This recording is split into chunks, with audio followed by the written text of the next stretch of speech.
Hey everyone, last video में हमने delta atomic theory को कंप्लीट किया था। इस वीडियो में हमारा टॉपिक है मोल कॉन्सेप्ट। मोल कॉन्सेप्ट क्या होता है? बहुत सारे लोग इसमें बहुत कंफ्यूज होते हैं। मोल कॉन्सेप्ट आखिर में इसके जड़ में क्या इसका अर्थ है, वो हम इस वीडियो में समझने वाले हैं।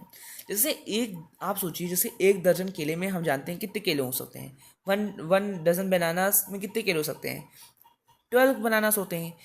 वन किलो एप्पल्स में कितने किलो होते हैं? क्योंकि जितने 1 किलो 1 डजन एप्पल्स में कितने होंगे? 12 एप्पल्स होंगे। ओके, तो इसका मतलब से 1 डजन में 12 होते हैं। वैसे ही अगर हम बोले किस जिसे हम बोलते हैं कि 1 दर्जन कॉपी, 1 दर्जन कॉपी मतलब 12 कॉपियाँ। 1 दर्जन पेन मतलब 12 पेन। 1 दर्जन गिलास मतलब 12 गिलास। तो वैसे ही हम बोलते हैं किसी सब्सटेंस का 1 मोल, तो जैसे हम बोलते हैं किसी सब्सटेंस का, जैसे हम बोलते हैं किसी सब्सटेंस का 1 दर्जन मतलब उस सब्सटेंस का 12 सब्सटेंसेस। जैसे हम बोलते हैं किसी सब्सटेंस का 1 मोल मतलब कि उस सब्सटेंस के 6.022 इंटू 10⁻23, उस सब्सटेंस का इतना पार्ट, उसको उस सब्सटेंस का इतना अमाउंट। जैसे हम बोलते हैं जब 1 दर्जन बोलते हैं तो 12 अमाउंट हो जाता है। वैसे जब हम 1 मोल बोलेंगे तो 6.022 इंटू 10⁻23 आएगा। ओके, तब हम ये बोलेंगे। जैसे मान लीजिए इसको हम एवोगाड्रो नंबर कहते हैं। ये 6.022 को हम क्या बोलते हैं? एवोगाड्रो नंबर इसको कहा जाता है, क्योंकि इसको जो जिस साइंटिस्ट ने दिया था उनका नाम था एवोगाड्रो। मैं आपको की थोड़ी सी इमेज बताता हूँ। ये देखिए,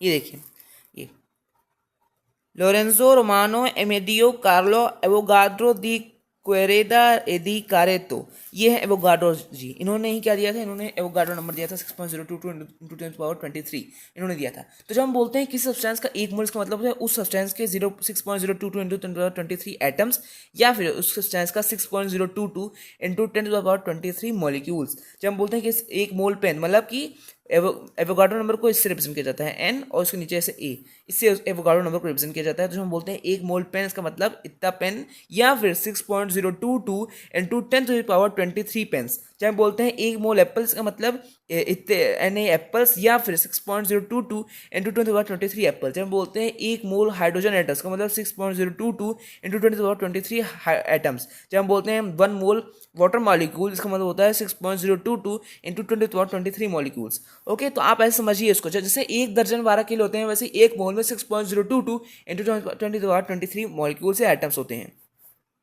1 mole is the amount of substance that contains as many discrete entities as there are atoms in exactly 12 gram of carbon C12 isotope. जब हम बोलते हैं 1 मोल, तो 1 मोल का मतलब होता है कि उतना amount of substance as many discrete entities, जितनी कार्बन 12 आइसोटोप ने पढ़ा है कि कार्बन जो होता है उसके बहुत सारे आइसोटोप्स होते हैं, 12 13 14। उसमें जो कार्बन 12 आइसोटोप होता है उसके एक एटम, उसके एक एटम जो मतलब उसका 12 ग्राम कह सकते हैं। उसके 12 ग्राम, जो मान लीजिए इसका 12 ग्राम कार्बन 12 आइसोटोप का 12 ग्राम में जितनी एंटिटीज होती हैं, मतलब जितनी एटम्स होते हैं, जितने मॉलिक्यूल्स होते हैं, उसी को हम 1 मोल कहते हैं। मतलब हम ये कह सकते हैं कि C12 के 12 ग्राम में क्या होता है, जितने एटम्स होते हैं, जितने मॉलिक्यूल्स होते हैं, उतना ही उसको 1 मोल कहते हैं। मतलब कि कार्बन C12 के 12 ग्राम में 6.022 इंटू 10⁻23 क्या होते हैं? एटम्स होते हैं या मॉलिक्यूल्स होते हैं। किसमें? कार्बन C12 के 12 ग्राम में।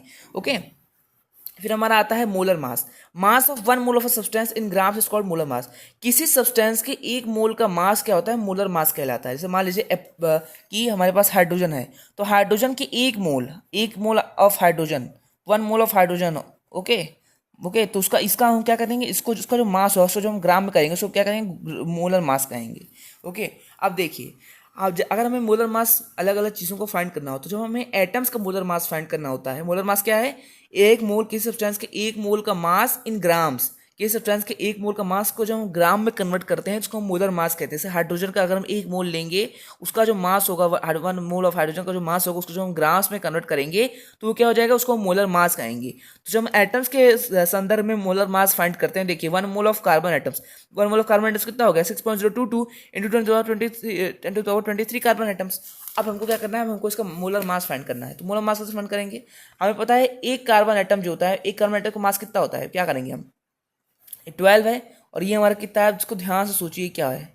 ये क्या सोचिए, ये एटॉमिक मास यूनिट है जो हमने पढ़ी है, इसको एटॉमिक मास यूनिट जो हमने यहाँ पिछले भी वीडियोस में आपको पढ़ाया था ना, या जब मैंने आपको वो बेसिक डिफिनेशन से मैं आपको बता रहा था, तो बेसिक डिफिनेशन से मैंने आपको यहाँ एटॉमिक मास यूनिट बताई थी। देखिए ये हमारी एटॉमिक मास यूनिट है 1.67 इंटू 10⁻24, 1.67 इंटू 10⁻24, मैंने आपको अच्छे से बताया था। ये देखिए 1.67 या 1.66 इंटू 10⁻24, इसको एक जब हम किसी का भी हमको किसी अगर एलिमेंट का एक एटम का मास चाहिए होता है तो हमको उसको इस एटॉमिक यूनिट से मल्टीप्लाई कर देना, चाहे वो तो उसको कैसे मल्टीप्लाई करना है, उसको जो एटॉमिक नंबर हो, जिसका एटॉमिक नंबर हो, ओके, जैसे हमारा 12 का जो एटॉमिक मास है, अरे ये कार्बन का atomic mass, atomic number atomic mass कर सकते हैं, जो उसका एटॉमिक मास हो उसको क्या करना है, उसके एटॉमिक मास को हमको किससे मल्टीप्लाई कर देना है, एटॉमिक मास यूनिट से मल्टीप्लाई करना है। कार्बन का एटॉमिक मास कितना है 12 है, तो 12 को हम किससे मल्टीप्लाई कर दिए हैं 1.66 इंटू 10⁻24 से मल्टीप्लाई करें। एटॉमिक मास को मल्टीप्लाई करना है, एटॉमिक नंबर को मल्टीप्लाई नहीं करना है, एटॉमिक मास को यूनिट से मल्टीप्लाई करना है, एटॉमिक मास यूनिट से। देखिए मल्टीप्लाई करा तो हमें एक कार्बन एटम का मास मिला, एक कार्बन एटम का हमें मास मिला। अब हमें क्या करना है, देखिए एक कार्बन एटम का हमें मास मिला, तो अब हमें क्या करना है, अब हमें हमें 1 मोल का मास निकालना है। मास ऑफ 1 मोल हमें पता है ना, 1 मोल का मास हमें निकालना है। देखिए तो हम क्या करेंगे, पहले तो हमने क्या करा, इस कार्बन एटम का एक एटम का मास निकाला है, जो ये था, यही हम यहाँ रख देंगे, एक एटम का मास जो यहाँ आएगा उसको हम यहाँ रख देंगे। उसके बाद हम 6.022 इंटू 10⁻23 से मल्टीप्लाई करेंगे, तो हमें क्या मिलेगा, हमें मोलर मास मिल जाएगा। तो अगर हमें किसी भी एलिमेंट का मोलर मास पता करना है तो पहले उस एक अगर मान लीजिए हम यहाँ दो कार्बन एटम दिया गया, 2 कार्बन एटम दिया गया होता तो हम 12 को 2 से मल्टीप्लाई करते, 3 मिला होता, 12 को 3 से मल्टीप्लाई, 3.5 मिला होता है, 12 को 3.5 से मल्टीप्लाई करते। तो अगर हमें एक एटम या 2 एटम से किसी भी एटम का, किसी भी एलिमेंट का अगर एक एटम का हमें मास निकालना हो, तो क्या करेंगे, उसके एटॉमिक मास को, जो एटॉमिक मास यूनिट है उससे मल्टीप्लाई कर देंगे, तो हमें उसके एक एटम का मास मिल जाएगा। और उसके बाद अगर हमें मोलर मास निकालना हो तो जो एक एटम का मास है उससे हमें किससे मल्टीप्लाई करना है, उससे हमें एवोगाड्रो नंबर से मल्टीप्लाई करना है, मतलब 6.022 इंटू 10⁻23 से मल्टीप्लाई करना है, तो हमें मोलर मास मिल जाएगा। तो ये हमारा हो गया एटम्स के केस में। अब हम मॉलिक्यूल्स पे आते हैं। अगर हमें मॉलिक्यूल्स में मोलर मास निकालो तो हम क्या करेंगे, मोलर मास मतलब कि इतने मॉलिक्यूल्स, मास ऑफ इतने मॉलिक्यूल्स का जो मास होगा वही मोलर मास होगा। ओके, जैसे हमें इतने एटम्स का जो मास था वही मोलर मास था एटम्स के केस में, वैसे इतने मॉलिक्यूल्स मतलब 6.022 इंटू 10⁻23 मॉलिक्यूल्स का जो मास होगा वही क्या होगा, मोलर मास होगा। तो मास ऑफ 1, जैसे मान लीजिए हमें एक नाइट्रोजन, देखिए मैंने बोला ना यहाँ जो 2 होगा तो आपका लीजिएगा, क्योंकि देखिए यहाँ नाइट्रोजन मॉलिक्यूल है, नाइट्रोजन गैस का मॉलिक्यूल हमारे पास है, तो हमें क्या करेंगे, नाइट्रोजन का एटॉमिक मास होता है 14, तो हम 2 इंटू 14 करेंगे। 2 इंटू 14 करने के बाद हम क्या करेंगे, जो एटॉमिक मास यूनिट है 1.66 इंटू 10⁻24 ग्राम, उससे हम क्या करेंगे, उससे हम इसको मल्टीप्लाई करेंगे। उससे मल्टीप्लाई जब हम करेंगे तो हमें क्या मिलेगा, हमें 1 मोल का मास कैसे मिलेगा, उस पहले इसको इससे मल्टीप्लाई करेंगे, जो आंसर आएगा उसको हम 6.022 या फिर 6.022 इंटू 10⁻23 की जगह 6.02 इंटू 10⁻23 भी यूज़ होता है, उससे मल्टीप्लाई करेंगे और फिर ग्राम से मल्टीप्लाई करेंगे और फिर हमारा मोलर मास आ जाएगा। इसको भी हम लोग मॉलिक्यूलर मास। अब जब मोलर मास को हम 12 ग्राम हमारा मोलर मास होता है, एटॉमिक मास हमारा कितना होता है, एटॉमिक मास हमारा होता है 12 यूनिट होता है। एटॉमिक मास हमारा कितना होता है 12 यूनिट, हमारा एटॉमिक वो यूनिट होता है। ओके देखिए, ये देखिए एटॉमिक यूनिट, हमारा मोलर मास कितना है 28 ग्राम है, मॉलिक्यूलर मास हमारा कितना है 28 यूनिट। मोलर मास को मॉलिक्यूलर मास में कन्वर्ट करेंगे, बस ग्राम की जगह यू लगा लेंगे, हमारा कन्वर्ट हो जाएगा। ओके, तो हमारा हो गया। और यहाँ आपको क्या था, यहाँ मैंने आपको बताया था एटॉमिक मास, सॉरी इसको आप इसको एटॉमिक मास नहीं करना है, यहाँ मास नंबर करना है, मास नंबर से आपको मल्टीप्लाई कर देना है, mass number. Okay, mass number से आपको मल्टीप्लाई करना है। ओके, तो आपको यहाँ आंसर आएगा। मॉलिक्यूल्स हो गया। अब देखिए molar mass in grams is numerically equal to atomic mass molecules, atomic mass, molecular mass, formula mass in unit. जो मोलर मास होगा ग्राम से वो इक्वल होगा atomic mass, molar mass, molecular mass या gram formula mass in unit. Molar mass in grams is equal to atomic mass in unit और molecular mass in unit और formula mass in unit. Okay, यू हमें देख लिया molecules case में, atoms case में देख लिया कि जब हमें बताना हो तो कैसे बताएंगे। ओके, अब हमारा यहाँ आया मोल कॉन्सेप्ट इन गैसेस। किसी गैस में मोल कॉन्सेप्ट एक बार फिर से यहाँ डिवाइस कर लेते हैं। जब हमें दिया गया हो कि हमें क्या करना है, हमें कार्बन एटम का क्या निकालना है, मोलर मास निकालना है, तो क्या करेंगे, हम पहले एक कार्बन एटम का मास निकालेंगे। कैसे निकालेंगे, मास नंबर को हम क्या करेंगे, जो एटॉमिक मास यूनिट है उससे मल्टीप्लाई कर देंगे और उसके बाद क्या करेंगे, उसका आधा हम उससे 6.022 मतलब जो एवोगाड्रो नंबर है उससे मल्टीप्लाई करेंगे, तो हमारे पास मोलर मास आ जाएगा। मोलर मास को अगर हमें एटॉमिक मास कन्वर्ट करना है तो हम ग्राम की जगह यू लगा देंगे। सेम ऐसे ही मॉलिक्यूल्स में होगा, बस वहाँ क्या होगा, मॉलिक्यूल्स जितने नंबर ऑफ एलिमेंट्स बना के मॉलिक्यूल्स बना रहे होंगे उतना नंबर ऑफ क्या करेंगे, मल्टीप्लाई कर देंगे। तो उसमें भी यही होगा, जैसे यहाँ 2 से हमने क्या करा, मास नंबर मल्टीप्लाई करा और उसका एटॉमिक मास यूनिट मल्टीप्लाई करी, हमारे पास क्या होगा, मोलर मास आ गया 28 जो ग्राम मोलर मास आ गया। गया, उसको जब हमें मॉलिक्यूलर मास से कन्वर्ट करना है तो हम 28 यूनिट लगा देंगे। ओके, अब हमारा आया mole concept in gases. Gases में जो होता है मोल कॉन्सेप्ट कैसे आगे बढ़ता है वो इस देखिए कैसे पढ़ेंगे। जैसे एक mole of an ideal gas, किसी आइडियल गैस मतलब कोई भी गैस हो, अगर हम एक मोल उसका लें तो एक मोल ऑफ आइडियल गैस कितना करता है, वो 22.4 लीटर वॉल्यूम क्या करता है, एक स्टैंडर्ड टेम्परेचर प्रेशर पे 22.4 लीटर जो क्षेत्रफल है, मतलब सॉरी जो वो मात्रा है वो उसके पास होती है। 22.4 लीटर मात्रा किसके पास होती है, एक मोल ऑफ आइडियल गैस में। एक मोल ऑफ किसी आइडियल गैस के एक मोल में क्या होता है, किसी आइडियल गैस के एक मोल के तौर 22.4 लीटर क्या होता है, वॉल्यूम होता है। एक mole of ideal gas occupies 22.4 litre volume. एक मोल किसी भी ऑक्सीजन का, नाइट्रोजन, किसी भी आइडियल गैस का एक मोल 22.4 लीटर क्या करता है, वॉल्यूम ऑक्यूपाई करता है। जैसे यहाँ स्टैंडर्ड टेम्परेचर प्रेशर देखिए, टेम्परेचर जो जब स्टैंडर्ड टेम्परेचर प्रेशर मतलब क्या हुआ, स्टैंडर्ड टेम्परेचर प्रेशर मतलब टेम्परेचर कितना होना चाहिए, 273 केल्विन होना चाहिए। इसका मतलब कि 0 डिग्री सेल्सियस होना चाहिए या 273 केल्विन होना चाहिए। प्रेशर कितना होना चाहिए, एक atom divided upon 76 mmHg।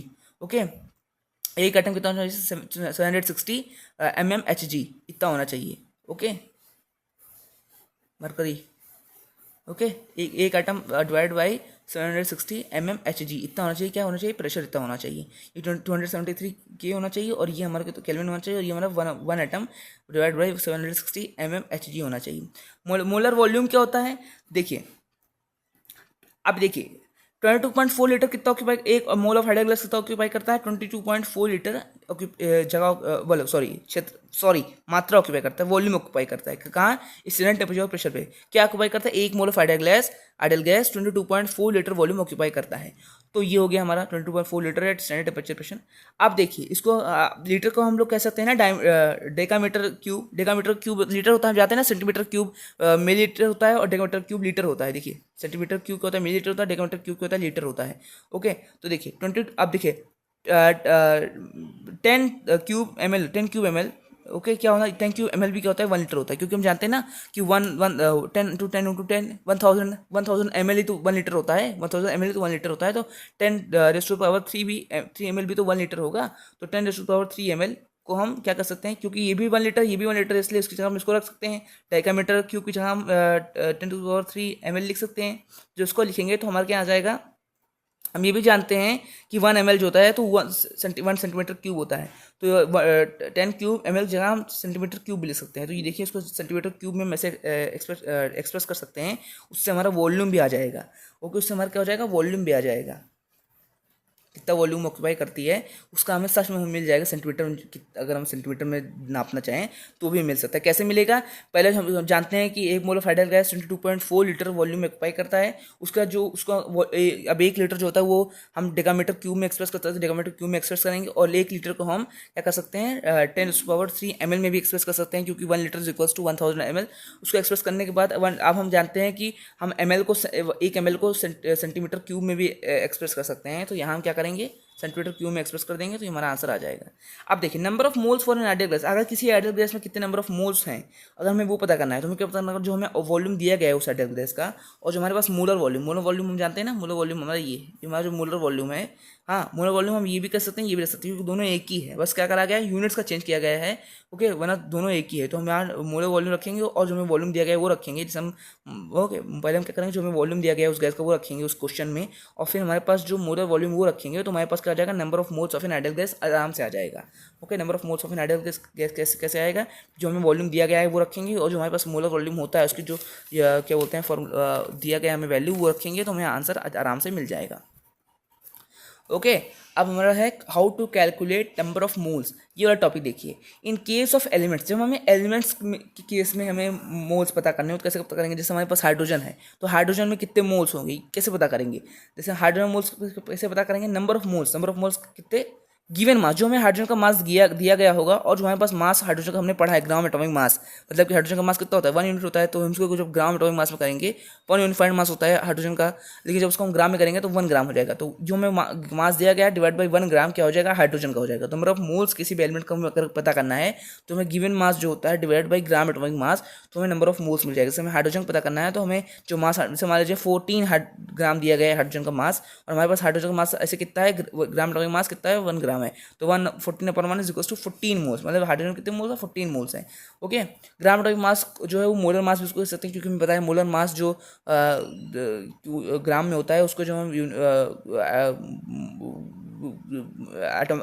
Atomic mass में करते हैं तो यूनिट में हो जाता है, और वही जब एटॉमिक मास क्या होता है जब हम उसको ग्राम एटॉमिक मास में करते हैं तो ग्राम में हो जाता है। तो इसलिए ग्राम एटॉमिक मास और मोलर मास क्या होता है, इक्वल होता है। ओके, तो इसलिए हम number of moles is equal to given mass by molar mass भी कह सकते हैं। ओके, दोनों हो सकता है। उसके बाद केस ऑफ मॉलिक्यूल्स और कंपाउंड्स के केस में क्या होगा, नंबर ऑफ मॉलिक्यूल्स गिवन, जो हमें मास दिया है उस मॉलिक्यूल का, जैसे हमारे पास H2O है तो H2O का मास कितना है, H2O का मास कितना होगा, H2 मतलब हाइड्रोजन का एक हाइड्रोजन आइटम का मास कितना होता है 1 ग्राम होता है। ओके, तो हम इस मतलब ग्राम एटॉमिक मास कितना होता है 1 ग्राम होता है, तो ये मोलर मास कितना होता है 1 ग्राम होता है, तो हम उसको करेंगे तो 2 ग्राम हो जाएगा, और यहाँ ऑक्सीजन कितना होता है 16 ग्राम होता है, तो 18 ग्राम हो जाएगा। 18 ग्राम हमारा कितना हो जाएगा, इसका मॉलिक्यूलर मास हो जाएगा। तो हमें जो मास दिया गया है, हाँ वो अब जैसे हमें यहाँ जो मास है वो इतना दिया गया हो, तो मान लीजिए इसको 2 कर देंगे तो हमारे पास 36 ग्राम दिया गया हो, 36 ग्राम हमें मास दिया गया हो, और हमारे पास मास कितना होता है इसका असली में, ग्राम मोलिकुलर मास या मोलर मास कितना होता है 38 ग्राम होता है। तो ये हमारा मोल्स हमें पता चलेगा 36/18 इज इक्वल्स टू 2। यहाँ ग्राउंड मॉलिकुलर मास या मोलर मास किसी वाटर का कितना होता है, वाटर मॉलिक्यूल का 18 होता है, तो 36/18 हमारा 2 आ जाएगा, 2 मोल्स होंगे। ओके, तो ऐसे अलग अलग क्वेश्चन को ऐसे करना है, और ग्राम मॉलिकुलर मास की जगह हम जैसे ग्राम एटॉमिक मास की जगह हम मोलर मास रख सकते हैं। क्यों रख सकते हैं, क्योंकि जब एटॉमिक मास को हम ग्राम एटॉमिक मास में कन्वर्ट करते हैं तो यूनिट से ग्राम हो जाता है, और वैसे ही जब मोलर मास को हम एटॉमिक मास में कन्वर्ट करते हैं तो क्या होता है, ग्राम से यूनिट हो जाता है। तो इसलिए हम क्या करेंगे, मोलर मास की जगह ग्राम एटॉमिक मास की जगह मोलर मास रख सकते हैं, और मोलर मास की जगह ग्राम एटॉमिक मास रख सकते हैं। इसलिए और सेम वही गोस विद ग्राम मोलिकुलर मास, कि ग्राम मोलिकुलर मास की जगह हम मोलर मास रख सकते हैं, और मोलर मास की जगह हम ग्राम मोलिकुलर मास रख सकते हैं। इसलिए number of moles is equal to given mass divide by molar mass. Okay, उसका हमारा हो जाता है पार्टिकल्स। अगर हम किसी एटम का हमें पार्टिकल्स पता करना है, किसी एलिमेंट का हमें पार्टिकल्स पता करना है, तो कैसे पता करेंगे, नंबर ऑफ मोल्स किसी पार्टिकल्स में कितने नंबर ऑफ मोल्स होंगे, इतने पार्टिकल्स हैं, इसमें कितने नंबर ऑफ मोल्स होंगे। जैसे हमारे पास ये नंबर ऑफ पार्टिकल्स है, हाइड्रोजन के इतने पार्टिकल्स हैं, अब इसमें कितने मोल्स होंगे कैसे पता करेंगे, नंबर ऑफ पार्टिकल्स हमें दिए गए होंगे वो लिखेंगे, उसके बाद 6.022 इंटू 10⁻23 लिखेंगे, तो हमें खुद ही नंबर ऑफ मोल्स मिल जाएंगे उतने पार्टिकल्स में, किसी भी एलिमेंट के या किसी भी कंपाउंड के। ओके, गैसेस में पता ही है, गिवन वॉल्यूम जो हमें दिया गया हो एट स्टैंडर्ड टेम्परेचर प्रेशर, और फिर 22.4 L जो हमारा क्या है मोलर वॉल्यूम है। ओके, वो हो जाएगा। तो इतना हमें बताइए। अब हमारा जैसे मान लीजिए हमें क्वेश्चन आए, जैसे हमारे पास है नंबर ऑफ मोल्स हमें पता करने हैं N2 गैस में मतलब नाइट्रोजन गैस में नंबर ऑफ मोल्स पता करने हैं इन 84 ग्राम ऑफ नाइट्रोजन गैस। अब देखिए नंबर ऑफ मोल्स हमें किसे पता करना है, नाइट्रोजन गैस के, लेकिन 84 ग्राम ऑफ नाइट्रोजन गैस दिया गया है, तो नंबर ऑफ मोल्स कैसे पता करेंगे, हमें मास दिया गया है 84 ग्राम, और हमारे पास नाइट्रोजन गैस का मास कितना होता है, नाइट्रोजन का मास 14 होता है, जहाँ 2 एटम्स है नाइट्रोजन के, वहाँ कितना हो गया 14 × 20 कितना हो गया 14 × 20 28 हो गया, यहाँ 28 है, और जो हमें मास दिया गया 84 डिवाइड बाई 28, इससे हमारे पास 3 मोल्स हो गए, तो 3 मोल्स होंगे यहाँ। उसका हमारा क्या है, find number of molecules of carbon present in 24 gram of carbon. 24 gram of carbon में कितने मॉलिक्यूल्स होंगे कार्बन की, तो हमारे पास 24 ग्राम ऑफ कार्बन दिया गया, 24 लिखेंगे, और हमें पता है कि ए जो कार्बन का जो मास होता है मोलर मास कितना होता है, मोलर मास या ग्राम एटॉमिक मास कितना होता है, मोलर मास या ग्राम एटॉमिक मास हमारा कितना होता है 12 ग्राम होता है, हमारा 2 मोल्स हो जाएगा। ओके, 2 मोल्स हमारा। नेक्स्ट हमारा क्या क्वेश्चन है, हमें क्या पता करना है, हमें गैस वाले पता करना है। गैस में पता है जो हमें वॉल्यूम दिया गया हो उससे हमें क्या करना है, मोलर वॉल्यूम को डिवाइड कर देना है। लेकिन नाइट्रोजन गैस का हमें वॉल्यूम दिया गया है 44,800 सेंटीमीटर क्यूब हमें दिया गया है। देखिए 44,800 सेंटीमीटर क्यूब हमें दिया गया है। हमें क्या करना है, हमें इसको 24 लीटर से डिवाइड करना है। तो हम जानते हैं कि 22.4 लीटर को हम क्या कर सकते हैं, कन्वर्ट भी कर सकते हैं। जैसे हमने यहाँ कन्वर्ट करा है 22.4 लीटर को, हमने क्या कर रहे हैं, कन्वर्ट करना है 22.4 equals to into 10⁻³ centimetre cube में कन्वर्ट करा है। देखिए 22.4 equals to 10⁻³ centimetre cube. Okay, जैसे 22.4 लीटर को 22.4 इंटू 10⁻³ सेंटीमीटर क्यूब में कन्वर्ट कर सकते हैं। तो हमने कन्वर्ट करा है, और जो हमें वॉल्यूम दिया गया है 44,800 सेंटीमीटर क्यूब, वैसे हमने 22.4 इंटू 10⁻³ सेंटीमीटर क्यूब में उसे डिवाइड करा है, और हमारे पास 2 मोल्स आ गया है। तो इसे हम क्या करेंगे, इसे हम गैस कर दिया है डिवाइड करेंगे। अगर आपको गैस वाला वॉल्यूम निकालना है गैसेस का, अगर आपको नंबर ऑफ मोल्स निकालना है किसी गैस में, तो आप 3 फॉर्मूले याद रखिएगा। 1 लीटर कितना होता है, 1 लीटर डेसीमीटर क्यूब होता है, 1 लीटर 10⁻³ ml भी होता है, क्योंकि 1 लीटर 1000 ml होता है, जो आप अच्छे से पढ़ते आ रहे होंगे। और 1 ml कितना होता है, 1 ml 1 सेंटीमीटर क्यूब होता है। ये आपको तीनों चीज़ अच्छे से याद रखनी चाहिए, तभी आप इस गैस के जो नंबर ऑफ मोल्स होते हैं वो निकाल पाएंगे। ओके, फिर होता है हमारा number of moles associated with 3.011। अभी पार्टिकल्स वाला आ गया। अगर हमें इतना नंबर ऑफ एटम्स दिया गया है, तो हमें पता करना है इसमें कितने नंबर ऑफ मोल्स है। पहले हम नंबर ऑफ एटम्स लिख देंगे, उसके बाद नीचे एवोगाड्रो नंबर लिख देंगे, हमारे पास खुद ही आ जाएंगे कितने मोल्स है। हमने यहाँ लिखा 3.011 इंटू 10⁻23 लिखा, और नीचे हमें एवोगाड्रो नंबर 6.022 इंटू 10⁻23 लिखा, तो हमें पास आंसर आ गया। क्योंकि ये जो होता है ये 6.022 इंटू 10⁻23 का आधा होता है, ये 3.011 इंटू 10⁻23, इसलिए यहाँ हाफ मोल्स आया है, 0.5 मोल्स आया है। तो हमने आपको यहाँ तक पूरा बता दिया मोल कॉन्सेप्ट। यहाँ आपको पूरा मोल्स कॉन्सेप्ट मैंने 20 मिनट में आपको समझा दिया गया है। अगर आपको कोई भी परेशानी है, कोई भी डाउट हो, then you can ask me in the comment section. Thank you.